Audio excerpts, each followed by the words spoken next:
जो जर्नी है ये हमारी पिछले साल से जो हमने फ्रीक्वेंसी ऑफ फायर इंसिडेंट्स बढ़ाई है, तो ये डायरेक्टर श्री आलोक कुमार जो हमारे अभी करंटली एचओडी है डिपार्टमेंट के, उनकी तरफ से एक क्लियर डायरेक्शन है कि हमें frequency of fire awareness programmes increase करने हैं। तो हमने थाउजेंड्स की तादाद में फायर अवेयरनेस प्रोग्राम कराए हैं और काफ़ी सारे प्रोग्राम्स पाइपलाइन में हैं। तो जैसा कि यहाँ पे भी आपने देखा कि हमारी यही कोशिश रही है कि जो कॉमन फायर्स जो कि हाउस होल्ड्स में अभी करंटली हो रहे हैं या गवर्नमेंट एस्टैब्लिशमेंट्स में हो रहे हैं, उनके साथ आपको कौन से डूज एंड डोंट्स लेने हैं और आपको अगर कहीं पे आग होती है तो आपको कौन से स्टेप्स इख्तियार करने चाहिए ताकि वो जो फायर इंसिडेंट है उसमें मिनिमम लॉस ऑफ लाइफ और प्रॉपर्टी हो। अभी देखिए एलपीजी, जैसे मैंने पहले भी कहा कि एलपीजी का हम बेतहाशा इस्तेमाल करते हैं, उसके साथ काफ़ी डूज एंड डोंट्स होते हैं। हम किचन में एलपीजी यूज़ करते हैं तो कोशिश करनी चाहिए जो हमारे bare minimum number of LPG cylinders घर के अंदर रखें। मैं समझता हूं कि जो एलपीजी की जो बल्क स्टोरेज है वो अपने घर से बाहर रखें at a safe distance from the near by structures. या इसी तरह अगर खुदा न खास्ता इलेक्ट्रिक शॉर्ट सर्किट होता है कहीं पे, तो वहाँ पे हमें चेक करने की ज़रूरत है जो हमारी वायरिंग है क्या वो ज़्यादा पुरानी तो नहीं हुई है कि उसकी इंसुलेशन, क्योंकि अमूमन इंसुलेशन ब्रेकडाउन की वजह से शॉर्ट सर्किट होने के चांसेस बढ़ते हैं। तो हम घर से जब बाहर निकले तो हमें कोशिश करनी चाहिए कि जो मेन स्विच है उसको ट्रिप ऑफ करें।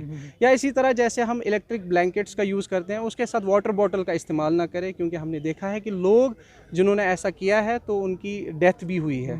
या इसी तरह जो कांगड़ी होती है उसके साथ जो चारकोल वगैरह यूज़ होता है उसको सेफली रखें, उसको घर के अंदर स्टोर ना रखें। तो ये काफ़ी सारी डूज एंड डोंट्स हैं। इसके लिए जो डायरेक्टरेट है वहाँ से भी एडवाइजरीज हमने from time to time issue की है।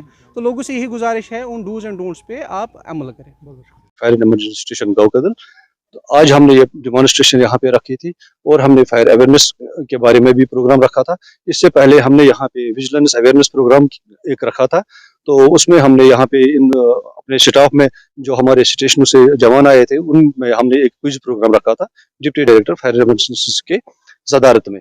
तो वो प्रोग्राम हमने मुनक्किद किया। अब आज हमने इनको उस सिलसिले में जिन्होंने उसमें कंपटीशन लिया तो उनके हक में हमें एक अप्रिसिएशन सर्टिफिकेट उनको इशू करनी थी।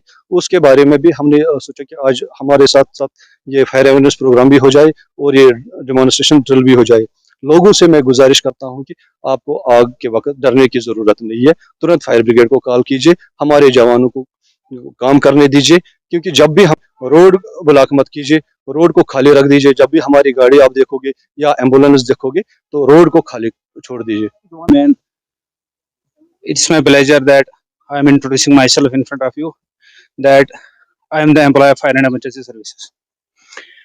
Today it's our demonstration how to prepare ourselves for any eventual मतलब जो भी कुछ भी हो जाए, मतलब उसके लिए हमें कितना प्रिपेयर होना चाहिए, तो उस बारे में हमें यहाँ पे मतलब ड्रिल सिखाया गया। ऑलरेडी हम ट्रेनड है, तो ये हमें एक बूस्ट की तरह मिलता है कि हम बार बार मतलब इस चीज को, प्रोटोकॉल का टाइम जो हमें होता है वो ओनली 1 मिनट होता है। तो जब भी हमें फायर कंट्रोल से कॉल आती है, कोई आम हमें कॉल करता है, कोई आम इंसान हमें कॉल करता है, तो हम मतलब जो हमारा संतरी होता है वो बिल्कुल ये चीज नोट कर लेता है कि कहाँ पे आग है, कहाँ पे मतलब फायर इंसिडेंट हुआ है।